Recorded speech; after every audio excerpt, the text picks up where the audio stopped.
Alright, my fellow peeps, looks like we got another Rant House installation for this week.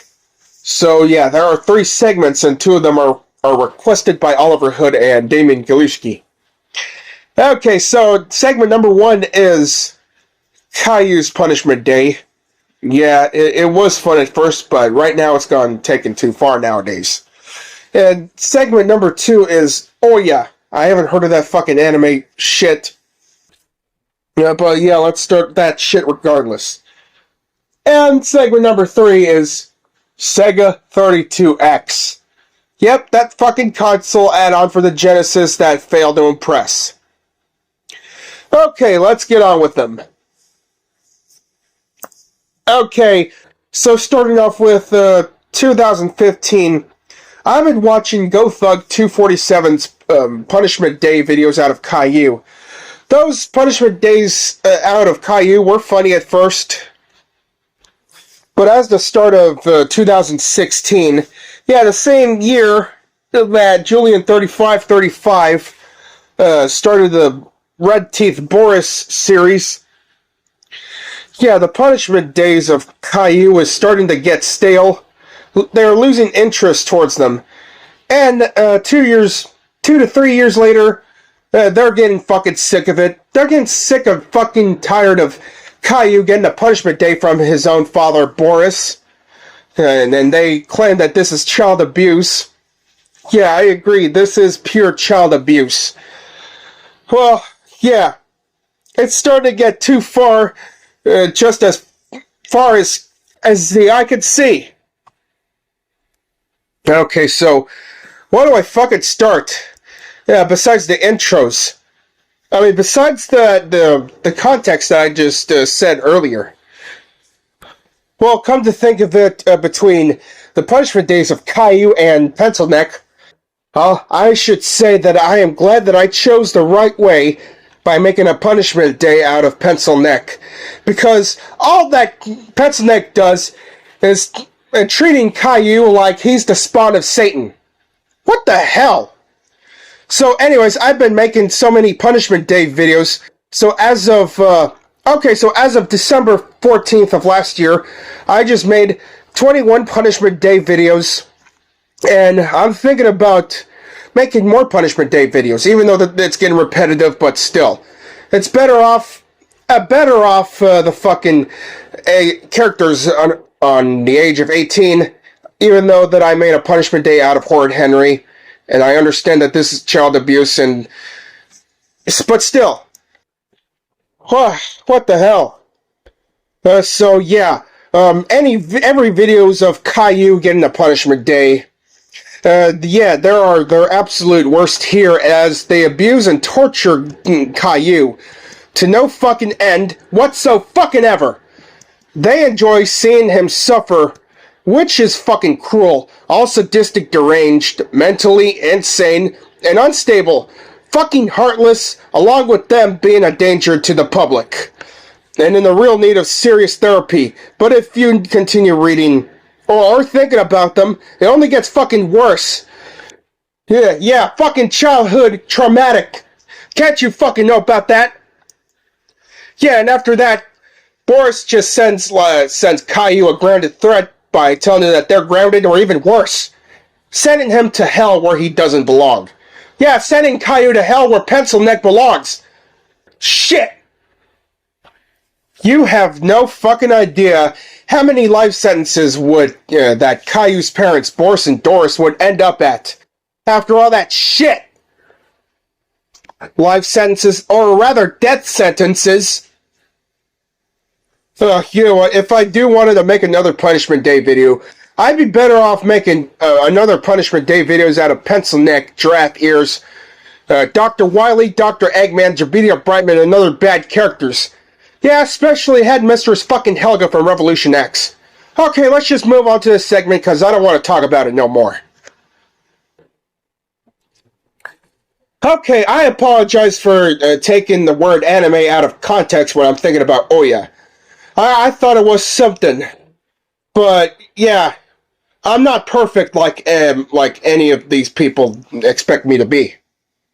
Well, anyways, let's just get on with it. Okay, next segment, Ouya. It is an Android-based microconsole developed by Ouya Incorporated. Julie Herman, found the project in 2012, bringing in designer Yves Bihar to collaborate on its design, and Muffy Gadali as VP of Product Management to put together an engineering team. Development was funded via Kickstarter, raising 8.5 million US dollars, becoming one of the website's highest earning projects in its history. Okay, so units started to skip to Kickstarter backers in March 2013 and were released to the general public in June 2013. It featured a store for applications and games designed specifically for the Ouya platform, the majority of which were casual games. Out of the box, Ouya supports media apps such as Twitch and the Kodi Media Center. It runs a modified version of Android Jelly Bean, with rooting being officially encouraged. The console's hardware design allows it to be easily opened up, requiring only a standard screwdriver for easy modding and possible hardware add-ons. Okay, all systems can be used as development kits, allowing any Ouya owner to also be a developer without the need for licensing fees. All games were initially required to have some kind of free-to-play aspect. Whether they can be completely free, have a free trial, or have optional purchasable upgrades, levels, or other in-game items. This requirement was later removed. Oh shit. Okay, so let's hear about this Ouya shit. It's a microconsole. It was released back in June 25th, 2013. The lifespan just lasted up to 2 fucking years. 2 fucking years? Are you fucking stupid? What the fuck? Okay, the retail price is $99 US. Oh, come on! I would spend that fucking money on Klonoa, Marvel vs. Capcom, or any of the fucking rare games that are like that fucking pricey. Shit! And guess what? That console was continued back in July 27th, 2015. 4 days after my 17th birthday. Oh, shit. Okay, inside the hardware, it is a 75mm cube designed to be used with a TV as a display via an HDMI connection. It ships with a single wireless controller, but it can also support multiple controllers. Games are available via digital distribution or can be side-loaded. Oh shit, this is the fucked up one. This is just fucking terrible. That is a fucking flawed piece of shit console I've ever heard. So yeah, you want to know why that this fucking shit was discontinued? It became a commercial failure. Sales were lackluster, game developers failed to embrace the platform, and incentives offered to promote adoption failed, causing financial problems for Ouya and forcing the company to wind down the business. Its software assets were sold to Razer Incorporated, who announced the discontinuation of the console in July 2015. Razer continued to provide software support for existing Ouya units until June 2019, when it shut down the Ouya storefront services and accounts, rendering the use of many applications that required a check-in with the store impossible. You know what, my fellow peeps? If you ever got that fucking console, I hope that you get a fucking refund from it.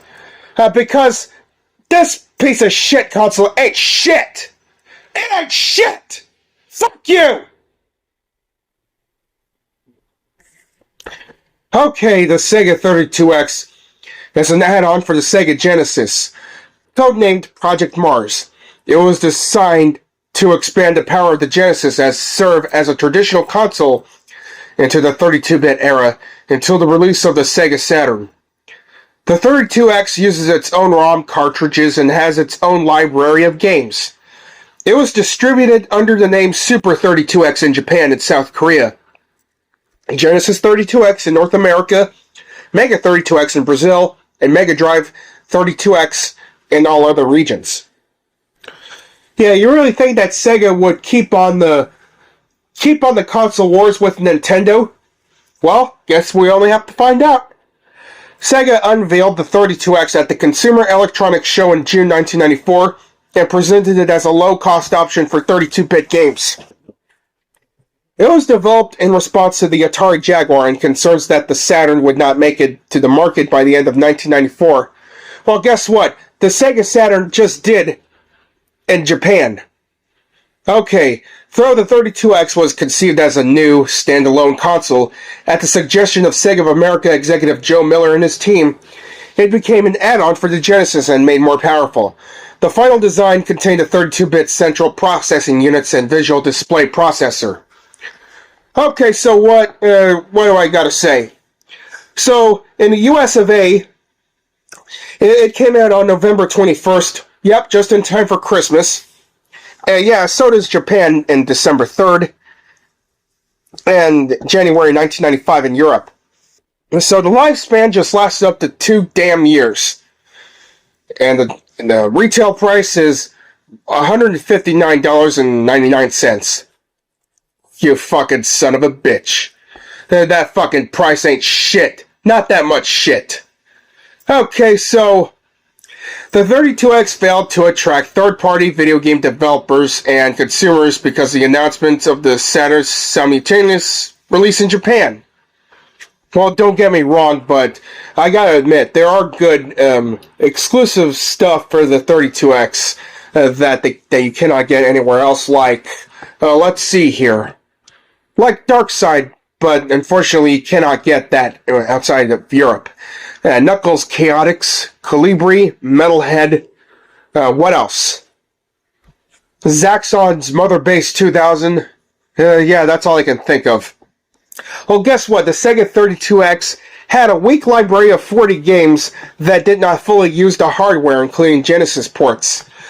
Sega produced 800,000 32X units and sold an estimated of 665,000 by the end of 1994, selling the rest of steep discounts until it was discontinued in 1996 as Sega turned its focus to the fucking Sega Saturn. So it's a commercial failure. Initial reception was positive, highlighting the low price and power expansion to the Genesis. However, later reviews, both contemporary and retrospective, were mostly negative because of its shallow game library, poor market timing, and its market fragmentation of the Genesis. Oh, shit. Well, it may not be as bad as Ouya, but still. Oh yeah, there are a couple of shitload of canceled 32X games that you just might want to look out yourself. Oh yeah, there are a couple of CD 32X games which require both the 32X and the Sega CD, but I don't think I'm going to bother about them either, because it's not that much of a difference. It's just not that much of a difference. You know, despite the full motion video sequences, but still. Okay, my fellow peeps, so in fucking conclusion, I believe Caillou's Punishment Day is the reason why the Grounded series, the Grounded Videos franchise on Go Animate sucks nowadays, as of 2016. And as for Ouya, yeah, stay the fuck away from the console, but if you never had that console in your life, well, good for you. And as for the Sega 32X, I don't know what I would say. You would have it. You do want to get it if you like, but as of myself, I just stay the fuck away from it if I have the Genesis. I really wish that the Sega Neptune existed, just to play both the Sega Genesis and 32X standalone without that shit.